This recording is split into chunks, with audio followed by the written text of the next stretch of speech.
जय हिंद। पिछले वीडियो में मैंने बताया था जो ऑक्सीजन की कमी की वजह से रासुका या गैंगस्टर एक्ट लगाया जा रहा है। तो पिछले वीडियो में मैंने रासुका के बारे में बता दिया था। इस वाले वीडियो में मैं गैंगस्टर एक्ट के बारे में आपको जानकारी दूंगा कि गैंगस्टर एक्ट आखिर है क्या। गैंगस्टर एक्ट यूपी का एक्ट है। ये 15 जनवरी 1986 में लागू हुआ था। पूरे उत्तर प्रदेश में ये लागू है। इसका फुल फॉर्म, ये पूरा एक्ट का नाम है Uttar Pradesh gangster and anti social activities का प्रिवेंशन एक्ट 1986, या हिंदी में इसको कहते हैं उत्तर प्रदेश गिरोहबंद समाज विरोधी क्रियाकलाप निवारण अधिनियम 1986।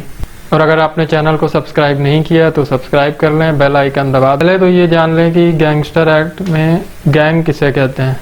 पूरा एक्ट 24 सेक्शंस में डिवाइडेड है, काफ़ी छोटा एक्ट है और सेक्शन 2 में सारी डेफिनेशंस हैं। अब पहले गैंग को समझ लें, गैंग होता क्या है। गैंग का अर्थ है व्यक्तियों का एक समूह जो हिंसात्मक या सामूहिक रूप से हिंसा या धमकी या डराने धमकाने या सार्वजनिक आदेश में गड़बड़ी करने या किसी अवांछनीय लौकिक लाभकारी वस्तु को प्राप्त करने की वस्तु के साथ अभिनय करता है या स्वयं या किसी अन्य व्यक्ति के लिए अन्य लाभ असामाजिक गतिविधियों में लिप्त रहता है। गैंगस्टर का मतलब है, ये डेफिनेशन सेक्शन 2 क्लॉज C में दिया हुआ है।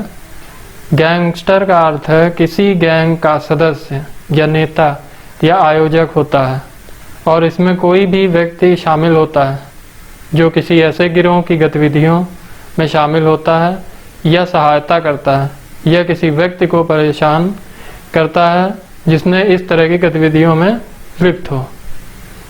अब ये कौन सी गतिविधियां हैं, ये सेक्शन 2B में डिफाइंड है और ये सारी चीज़ें डिफाइंड है किस मतलब बेसिस पे या किस उस पे गैंगस्टर या गैंगस्टर एक्ट लगाया जाएगा।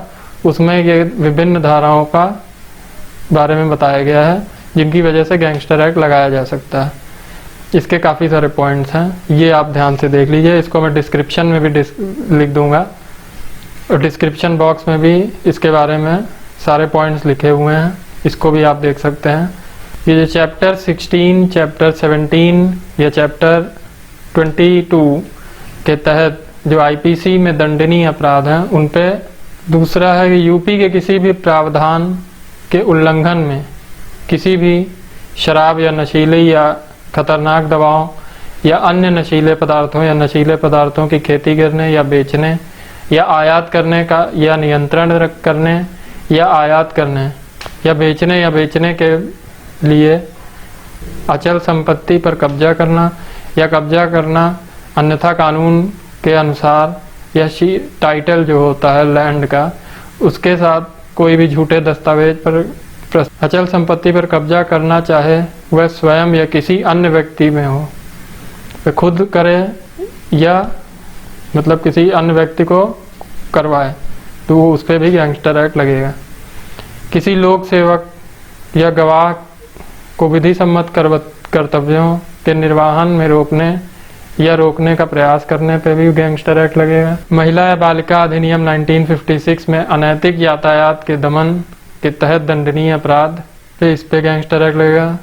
सार्वजनिक जुआ अधिनियम की धारा 3 के तहत दंडनीय अपराध। किसी भी सरकारी विभाग, स्थानीय निकाय या सार्वजनिक या निजी उपक्रम की ओर से किसी भी पट्टे या आधार पर अधिकार या माल की आपूर्ति या काम करने के लिए किसी व्यक्ति को कानूनी रूप से आयोजित या निविदा कानूनी रूप से आमंत्रित नीलामी में बोलियां देने से रोकना, इस पे भी गैंगस्टर एक्ट लगेगा। अपने वैध व्यवसाय, पेशे, व्यापार या रोजगार या किसी अन्य वैध गतिविधि से जुड़े किसी व्यक्ति द्वारा सुचारू रूप से चलने या रोकने को परेशान करना। IPC या भारतीय दंड संहिता की धारा के तहत दंडनीय अपराध। किसी सार्वजनिक चुनाव को कानूनी रूप से आयोजित करने से रोकना।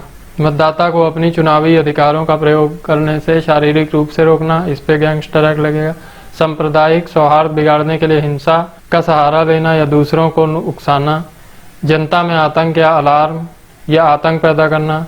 कर्मचारियों या मालिकों या सार्वजनिक या निजी उपक्रमों या कारखानों के मालिकों पर हमला करने या उनकी संपत्तियों के संबंध में शरारत करने या उनके साथ दुर्व्यवहार करना, किसी भी व्यक्ति को झूठे प्रतिनिधित्व पर विदेशी देशों में जाने के लिए प्रेरित करना, फिरौती वसूलने के इरादे से किसी व्यक्ति का अपहरण करना, अपने निर्धारित पाठ्यक्रम मतलब जो अपना चल रहे हैं जो टाइम टेबल उसको रोकना, किसी विमान या सार्वजनिक परिवहन वाहन को रोकना, धन उधार अधिनियम 1976 के विनियम के तहत दंडनीय अपराध, अवैध रूप से परिवहन व मवेशियों की तस्करी व गोहत्या रोकथाम अधिनियम 1955, वाणिज्यिक शोषण, बंधुआ मजदूरी, बाल श्रम, नकली भारतीय मुद्रा नोट की छपाई, इस पे आईपीसी में भी पनिशमेंट है, इसमें भी पनिशमेंट है। संयमी दवाओं के उत्पादन या बिक्री में, आर्म्स एक्ट धारा 5712 के उल्लंघन में हथियारों और गोला बारूद के निर्माण या बिक्री और परिवहन में शामिल होना, वन्य जीवी संरक्षण अधिनियम उल्लंघन में तस्करी या आर्थिक लाभ के लिए हत्या, मनोरंजन और सट्टेबाजी के अधिनियम 1979 के तहत जो दंडनीय अपराध है उनपे, उन अपराधों में लिप्त होना जो राज्य की सुरक्षा, सार्वजनिक व्यवस्था, यहाँ तक कि जीवन की गति को प्रभावित करते हैं। तो ये सब था जिस पे गैंगस्टर एक्ट लगाया जाता है यूपी में। और इसी वजह से जो ऑक्सीजन की सप्लाई में जो लोग गलत बातें फैला रहे थे उन पे सेक्शन 2/3 के तहत गैंगस्टर एक्ट लगाया जाता है। पनिशमेंट जो होगा गैंगस्टर एक्ट में, ये सेक्शन 3 में डिफाइंड है। 3 चीजें हैं पनिशमेंट में। गैंगस्टर एक्ट अगर लगाया गया तो उसको 2 साल की सजा कम से कम और मैक्सिमम 10 साल की सजा हो सकती है।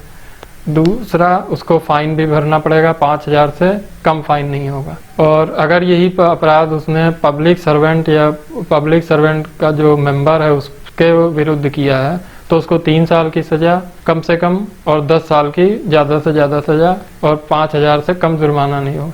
अगर यही पब्लिक सर्वेंट ने अपराध किया है या उसने किसी की मदद करी है गैंगस्टर की तो उसको कम से कम 3 साल की सजा और ज़्यादा से ज़्यादा 10 साल की सजा और 5,000 से कम जुर्माना नहीं होगा। ये गैंगस्टर एक्ट और ये जो छोटे छोटे एक्ट हैं इनको मतलब जैसे गैंगस्टर हो गया, एनडीपीएस हो गया, पीसी एक्ट हो गया, प्रिवेंशन ऑफ करप्शन एक्ट, इनके लिए स्पेशल कोर्ट्स बनाई गई हैं कि जल्दी से जल्दी न्याय हो सके। तो और इसका जो है जो समरी ट्रायल होता है सीआरपीसी में सेक्शन 260 और 262 उसके तहत इसमें ट्रायल करा जाता है कि जल्दी से जल्दी न्याय हो सके। और इसमें प्रॉपर्टी सीज करने का भी प्रावधान है। इसमें डीएम के द्वारा प्रॉपर्टी को सीज किया जा सकता है। बस बाकी इतना ही था इसमें जो महत्वपूर्ण था। आशा करता हूँ कि आपको जानकारी समझ में आई होगी। बाकी लिंक डिस्क्रिप्शन बॉक्स में जो डिस्क्रिप्शन भी दे दूँगा कि जो पॉइंट्स हैं उस पर गैंगस्टर एक्ट लगता है। बस बाकी इसमें सज़ा इतनी है और कोई बहुत बड़ा कठिन एक्ट है नहीं। धन्यवाद।